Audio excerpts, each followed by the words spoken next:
Hi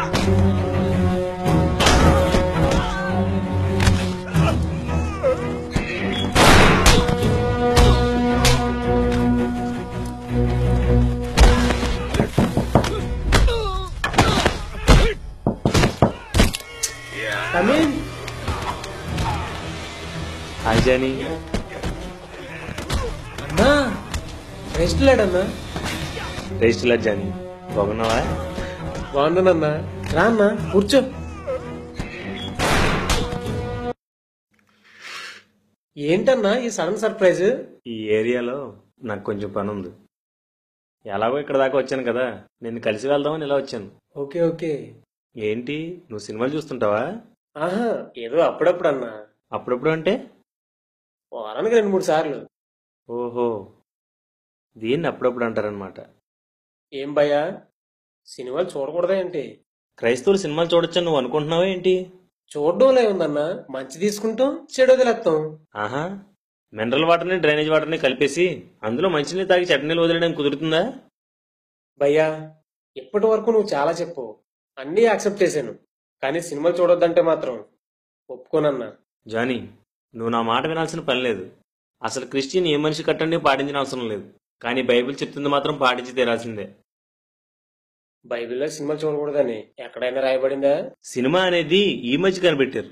Bible ఎప్పుడో రాయబడింది కాబట్టి సినిమా అనే మాట బైబిల్లో ఉండదు, కానీ సినిమాలు చూడకూడదని మాత్రం బైబిల్ స్పష్టంగా చెప్తుంది. సరే, ఒక బుక్కు పెన్ను తీసుకో. నేను నిన్ను కొన్ని ప్రశ్నలు అడుగుతాను, నీ మనస్సాక్షితో సమాధానం చెప్పు.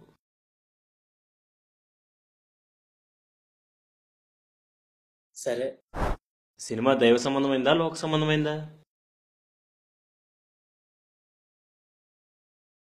లోక సంబంధమైందే. లోక సంబంధమైంది అనరాయ్.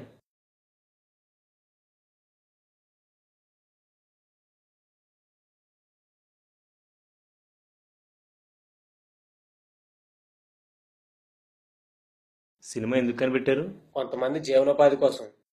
ఆహా, బ్రాందీ షాపుల వల్ల కూడా కొంతమందికి జీవనోపాధి దొరుకుతుంది. నేను అడుగుతుంది అది కాదు, అసలు సినిమా ఎందుకు కనిపెట్టారు అని అడుగుతున్నాను.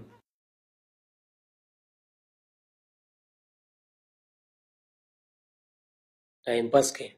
కాలయాపనకి అనరాయ్.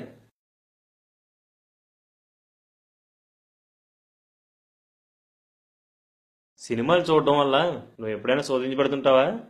అంటే మోహపు చూపు, చెడు ఆలోచనలు రావడం, హింసాయుతమైన ఆలోచనలు, లవర్ని మెయింటైన్ చేయాలనిపించడం, ఇలా ఏమైనా అనిపిస్తుందా?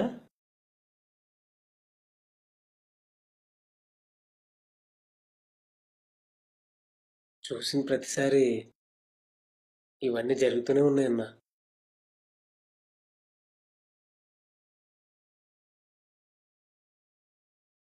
శోధిస్తుంది అనరాయ్. సినిమాల వలన నీకు ఎంటర్టైన్మెంట్ దొరుకుతుందా? బోల్డ్ అంత దొరుకుతుంది. రాయ్, ఆనందాన్ని ఇస్తుంది.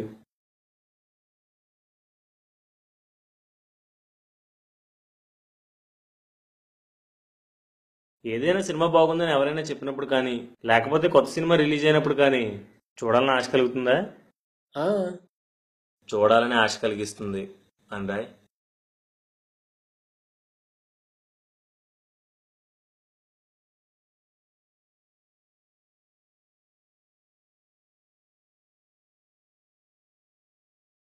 సినిమాలోని పాటలు, డైలాగ్స్ మాక్సిమం డబుల్ మీనింగ్, హింసాయుతమైనవే కదా. ఉమ్, నువ్వు ఆ సినిమాలు చూస్తున్నప్పుడు నీ నోట్లోంచి ఆ పాటలు, డైలాగ్స్ వస్తున్నాయా? ఆ, పదే పదే వస్తున్నాయి అన్న. సినిమా వల్ల నోటి నుంచి లోక సంబంధమైన మాటలు, పాటలు వచ్చేస్తున్నాయి అనరాయ్.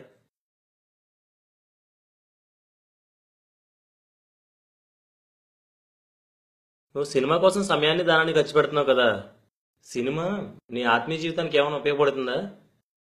కనీసం నీ వ్యక్తిగత జీవితానికైనా ఏమైనా ఉపయోగపడుతుందా?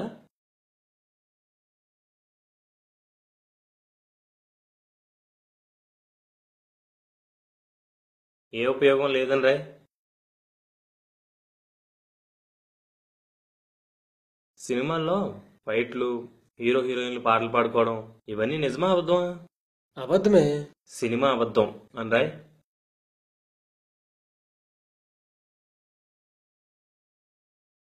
ఇప్పుడు బైబిల్తో నువ్వు రాసిన పోలుద్దామే.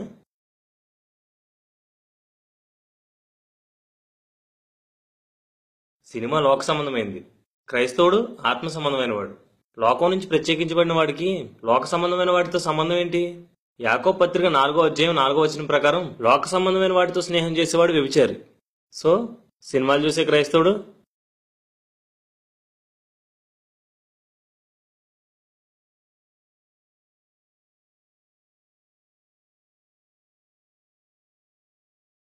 సినిమాని టైంపాస్ కోసం కనిపెట్టారు.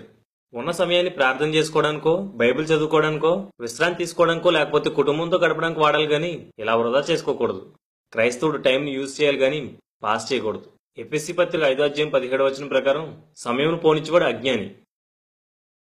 సో సినిమాలు చూసే క్రైస్తవుడు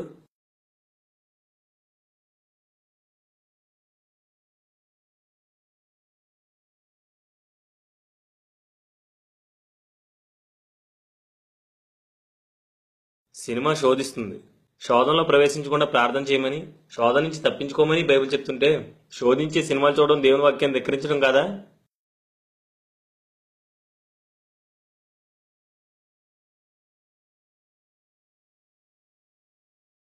లోక సంబంధమైన ఈ సినిమా మనకు ఆనందాన్ని ఇస్తుంది.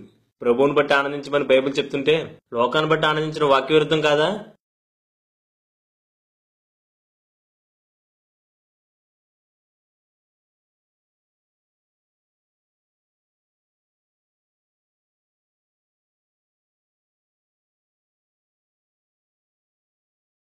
సినిమా చూడాలనే ఆశను మనలో కలిగిస్తుంది. శోధించే వాటిని చూడాలని ఆశపడడం నేత్రాశ కదా?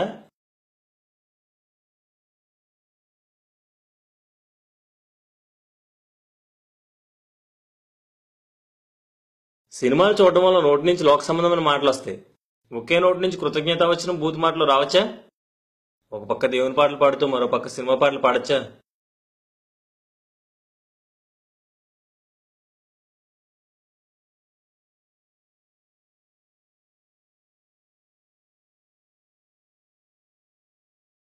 సినిమాలు చూడడం వల్ల ఒక వ్యక్తి ఆత్మీయ జీవితానికి ఏ విధమైన ఉపయోగం లేదు. సామెతలు 12:11లో వ్యర్థమైన దాన్ని అనుసరించేవాడు బుద్ధి లేనివాడని రాయబడింది. అంటే సినిమాలు చూసే క్రైస్తవుడు ఏమవుతాడు?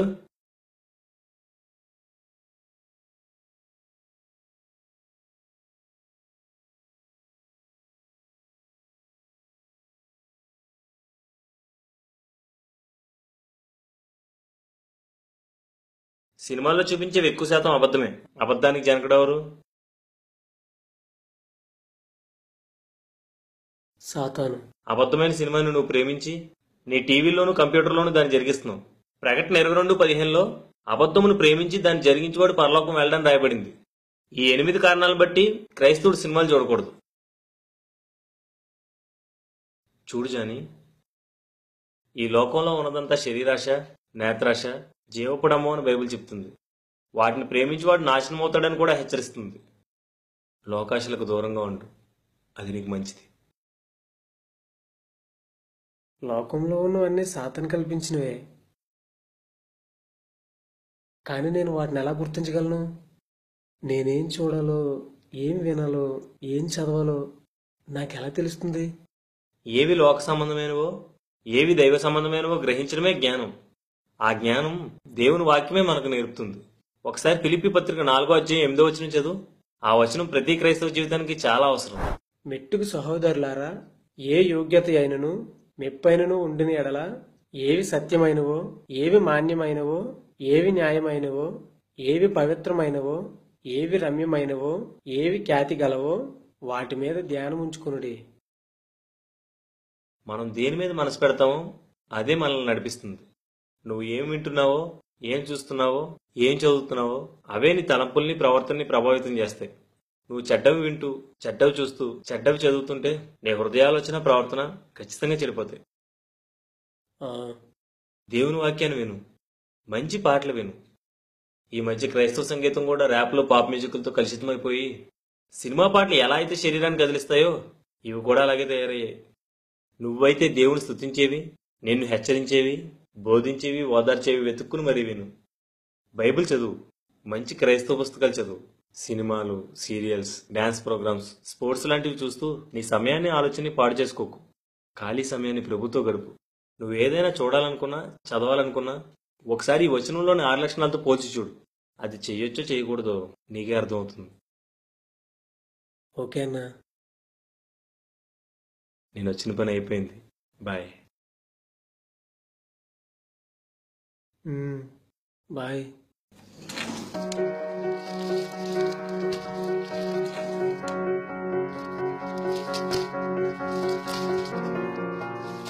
ఏవి సత్యమైనవో, ఏవి మాన్యమైనవో, ఏవి న్యాయమైనవో, ఏవి పవిత్రమైనవో, ఏవి రమ్యమైనవో, ఏవి ఖ్యాతిగలవో వాటి మీద ధ్యానముంచుకో. అప్పుడు సమాధానకర్త అయిన దేవుడు నీకు తోడుగా ఉంటాడు.